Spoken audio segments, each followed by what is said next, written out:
La crise des subprimes, qu'est-ce que c'est? En 2008, une crise financière voit le jour aux États-Unis avant de se propager à l'échelle mondiale. Avant cette crise, l'économie ne cesse de croître, c'est une période de prospérité.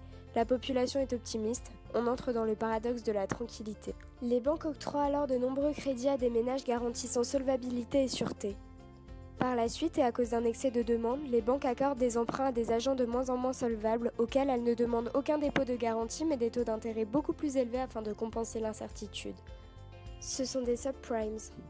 Les banques d'investissement rachètent ensuite tous ces crédits dans l'optique de les revendre à des investisseurs. Pour cela, elles divisent l'ensemble des crédits en 3 catégories avant de les assembler à nouveau. Les crédits risqués sont alors dissimulés par les crédits très sûrs. C'est un CDO. Tout le monde est satisfait puisqu'une fois qu'on a pu vendre le risque à quelqu'un d'autre, on se débarrasse du problème. Sans surprise, de plus en plus de propriétaires sont insolvables. Les banques tentent alors de revendre leurs biens immobiliers en vain. Il y a trop d'offres, les prix qui étaient surélevés s'effondrent, la bulle spéculative s'effondre. Les ménages toujours solvables décident alors de réévaluer également leurs actifs et de vendre. L'économie mondiale s'écroule. C'est la banqueroute. Created using Powtoon.